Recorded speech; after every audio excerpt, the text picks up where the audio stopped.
U.S. and Myanmar officials held talks this week on civilian control of the military, political prisoners, land rights, and other issues. At the end of the visit, a U.S. Special Human Rights Envoy raised concerns about Myanmar's political reforms ahead of national elections this year. In talks with senior Myanmar's, also known as Burma, government leaders, Tom Malinowski, Assistant Secretary of State for Democracy, Human Rights, and Labor, said Friday the U.S. is concerned about the impact of growing religious intolerance on Myanmar's future democratic reforms. We expressed a concern that the use of religion in particular, to divide people, whether it is done for political or any other purposes, is incredibly dangerous, particularly in an election year. We expressed a concern that this is really playing with fire and expose the country to dangers that it is not prepared to handle, Malinowski explained. His comments came at the end of talks aimed at assessing Myanmar's rights record through the U.S. Myanmar Human Rights Dialogue.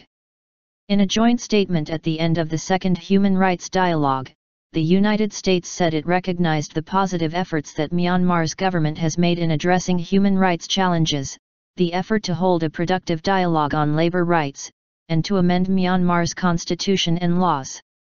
Lost momentum.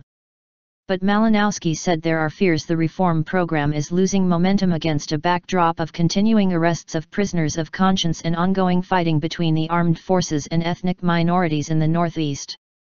There is a great deal of skepticism in some quarters about whether the reform process is continuing and fears about tensions and other problems that might arise in a year in which the election will be first and foremost in people's minds, he said, adding that the main question is whether the government is able to maintain the trust of people generally.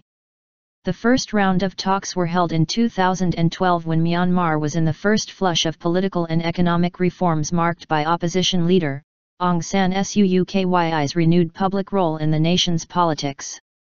The talks, which Malinowski described as full, frank, constructive, and productive, included calls for Myanmar's armed forces to respect human rights, humanitarian law, and be brought under civilian control.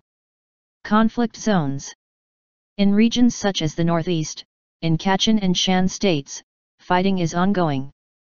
Malinowski says while some improvement in humanitarian aid access had taken place, more is needed to reach all those displaced by the conflict.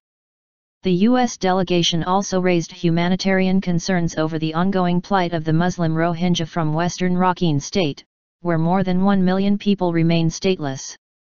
The Myanmar government says the people are Bengalis from neighboring Bangladesh. Brutal interethnic conflict erupted in 2012, leaving more than 240 dead. An estimated 140,000 Rohingya are still living in temporary camps. Thousands are also fleeing abroad, risking perilous journeys by sea. Malinowski said the U.S. is calling for unfettered humanitarian access to all people in the region, to set in place plans to move people out of camps and allow for a non-discriminatory citizenship process. It is in no country's interest to keep a large part of its population disenfranchised, to keep a large part of its population as second-class citizens, Malinowski said.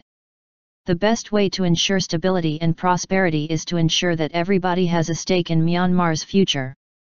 The talks also raised concerns about laws curbing interfaith marriage, land confiscation, and land reform. The laws on interfaith marriage and limits on religious conversion, pushed by hardline Buddhist groups, are soon expected to be debated in Myanmar's parliament.